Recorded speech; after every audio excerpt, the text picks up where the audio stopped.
सिद्दीपेट जिले के हसनाबाद टाउन में मुकामी अवाम को दरकार डिवीजन सतह के तमाम तर सरकारी दफातर को एक ही छत तले दस्तियाब रखने की गर्ज से 18 करोड़ 35 लाख रुपए के तखमीनी लागत से मरबूत दफातर कॉम्प्लेक्स तामीर किया गया, जिसका रियासती वजीर सेहत और खजाना टी हरीश राव ने अंजाम दिया और सरकारी उमूर का आगाज किया।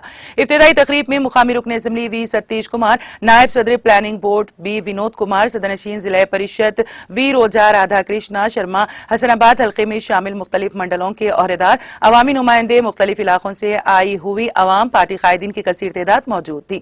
इस मौके पर मीडिया से खिताब करते हुए रियासती वजीर टी हरीश राव ने बताया कि चीफ मिनिस्टर के चंद्रशेखर राव तेलंगाना रियासत में साफ और शफाफ व बदउनवानी से पाक हुक्मरानी अवाम को फराहम करने के लिए संजीदा तौर पर कोशां हैं और गुज़िश्ता 2 दहाकों से अवाम की हर छोटी बड़ी जरूरत को पूरा करने के लिए संजीदा तौर पर इक़दामात किए गए, जिसकी माजी में मिसाल नहीं मिलती।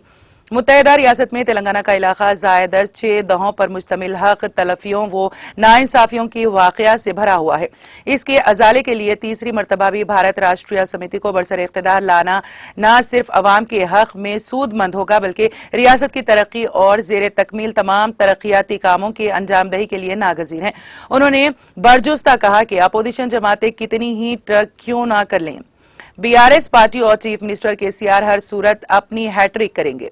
इस मौके पर मुकामी रुकन assembly V Satish Kumar, B Vinod Kumar, नायब सदर प्लानिंग बोर्ड वी प्रकाश, सदर आपाशी बोर्ड, सदर परिषद सदर हनमकुंडा डॉक्टर एम सुधीर कुमार, जिला परिषद सिद्दीपेट वो रोजा शर्मा, आरडीओ बनशालुम, एडिशनल कलेक्टर श्रीनिवास रेड्डी और दूसरे ओहदेदार मुकामी कायदीन की कसीर तादाद मौजूद थी।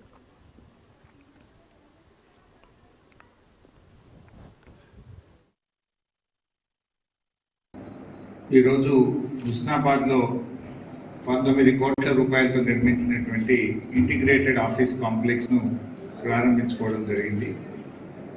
అదేవిధంగా 2,80,00,000 రూపాయలతో ఏసీపీ కార్యాలయానికి శంకుస్థాపన చేసుకున్నాం. కొట్లపల్లి గ్రామంలో 40 లక్షల రూపాయలతో రామాలయ నిర్మాణానికి శంకుస్థాపన చేసుకోవడం జరిగింది. అదేవిధంగా రెవెన్యూ డివిజన్గా మారినాం కనుక ఇక్కడ టీఎన్జిఓల కోసం స్థలాన్ని ఇచ్చి 20 లక్షల రూపాయలతో టీఎన్జిఓ భవనానికి కూడా శంకుస్థాపన చేసుకోవడం జరుగుతాం.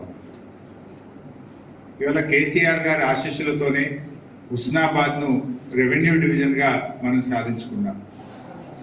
గత కాంగ్రెస్ ప్రభుత్వ హయాంలో హుస్నాబాద్ ప్రాంతంలో రెవెన్యూ డివిజన్ కావాలని ఎన్నో దీక్షలు, పోరాటాలు, ర్యాలీలు జరిగినప్పటికీ అప్పటి కాంగ్రెస్ ప్రభుత్వం పట్టించుకోలేకపోయింది.